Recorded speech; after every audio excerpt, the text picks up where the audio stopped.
Hey, Dr. Wolfelt, what's the difference between bereavement, grief, and mourning? You know, it was Voltaire who once said, if you wish to converse with me, define your terms. So I love to teach people at a foundational level the distinction between bereavement, grief, and mourning. Bereavement means literally to be torn apart. It means to be robbed. It means to have some very unique and special needs. Bereavement is what initiates us to grief.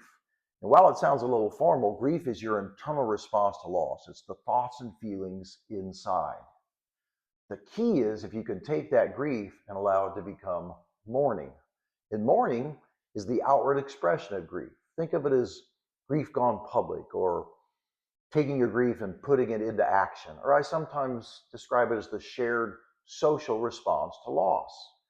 It's through taking that grief and letting it become mourning that creates what's fancifully called perturbation, a term you don't even need to remember, but remember the definition of it. Perturbation means the capacity to experience change and movement. And it interfaces with how the centerpiece of attachment is feeling. And feeling comes from the Indo-European root word meaning to touch. So when you love somebody, you've allowed yourself to be touched. You take them in, they become a part of you.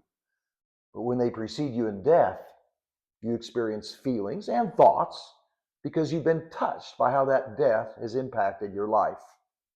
So to integrate grief requires you're touched by what you experience. If you can't feel a feeling, you become closed in your ability to use it. And in lay terms, you essentially become at risk for being stuck. You see, feelings, they have one ambition in life: to be felt. Emotions want motion.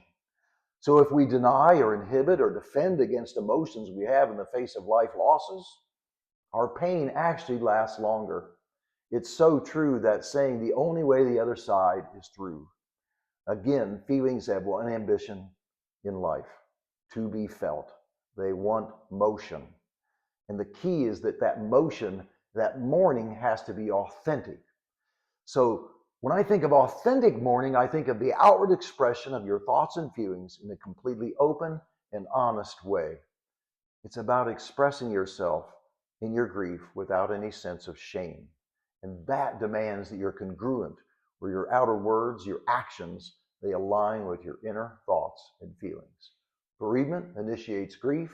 Grief is our internal response to loss. Mourning is the shared response, but that mourning, my friends, has to be authentic mourning. So if you had a difficult relationship, you acknowledge that reality with people you feel safe with, and you're well on your way to integrating loss in your life, knowing you're transformed and changed forever by that death that has influenced the way you see your world. Thanks for allowing me to find the difference between bereavement, grief, and mourning.